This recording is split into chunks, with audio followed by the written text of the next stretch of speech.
Hi there, this is part one of a 4-part video series showing you how to connect Procurement Express to Zapier. What's Zapier? Well, it's a third-party application that we've connected to in Procurement Express that enables you to integrate with other applications. There are about 1,000 different applications that you can integrate within Zapier, and that gives you the opportunity to push data from Procurement Express into those applications and also take data from those other applications and push them into Procurement Express and to create purchase orders from them. Now, part one is going to show you how to set up Zapier to begin with. It's also going to talk to you about the terms that they use in Zapier to be able to create these connections. And then we're going to go on to part 2, 3 and 4 that's going to show you some actually concrete examples of how to set up Zapier Zaps, as they're called, to be able to take data from Procurement Express and push it into another application, and to be able to take data from that application and push it into Procurement Express. So the first thing we're going to do is we're going to have to set up a Zapier account. There's a number of things we have to do just to set things up beforehand, and it's worth working through these first before you go on to try and create a connection between your apps and Procurement Express. So first of all, let's sign up to Zapier. This is completely free. Zapier does offer priced solutions as well, but in this case, most of the things we're going to do today are completely free and you're not going to have to pay for Zapier at all. So let's sign up, generally just email address, name and password and so on, and once you're signed up then you're ready to go and to start setting up some Zaps. So when you first log in, you're presented with a dashboard. On the left hand side you see a menu with Zaps that you can see all of the connections that you've made between different applications. You can also click on My Apps, which shows you the connections that you've made with your own specific applications.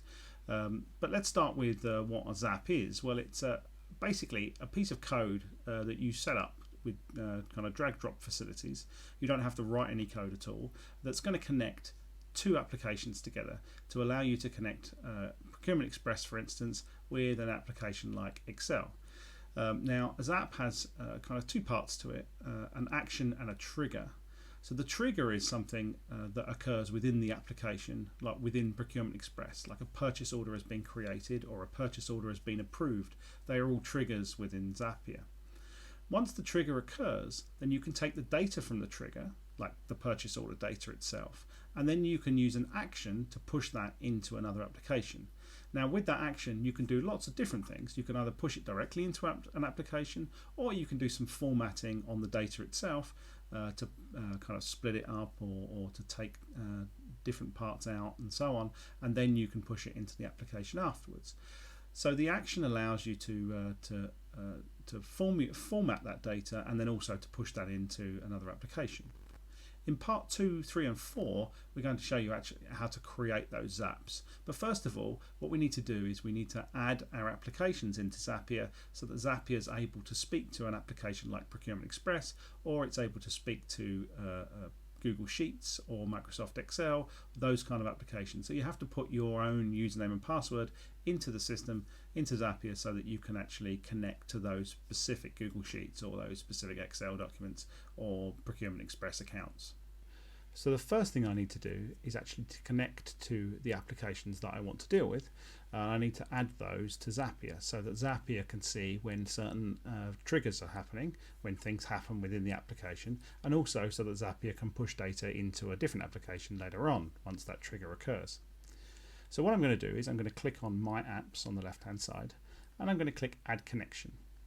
Now in this case, for part 2, what we're going to do is we're going to create a trigger in Procurement Express that when somebody approves a purchase order, it pushes some of that purchase order detail into a new line on a Google Sheet. So that's just an example we're going to use for part 2. So I want to connect Google Sheets on one hand, and I want to connect Procurement Express as well.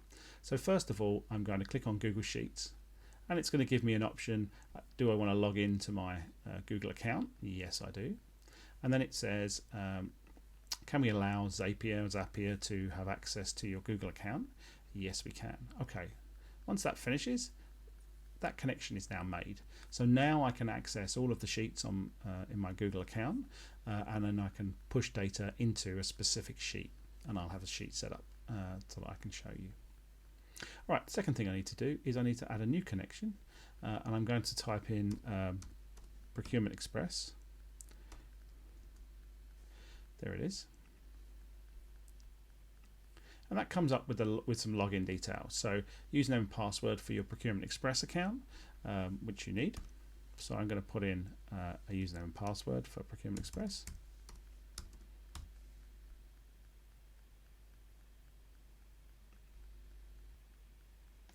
And the Procurement Express account gets created as well. So now we've got a connection to Procurement Express and we've got a connection to our Google Sheets account. And that's all we need to create a Zap so that we can connect the two applications together. In part 2, we'll go through exactly how we create that Zap and how we put that Zap together so that we can push data from Procurement Express into the Google Sheet, and so we can generate our own real-time report. So as things are being approved, they automatically go into that report as a new line. So go watch part 2 to see that, and then in further parts, part 3 and 4, we'll show you how to do slightly more complicated things like create purchase orders from within other applications, and then also do things like add details to your calendar and stuff like that when the purchase order is created.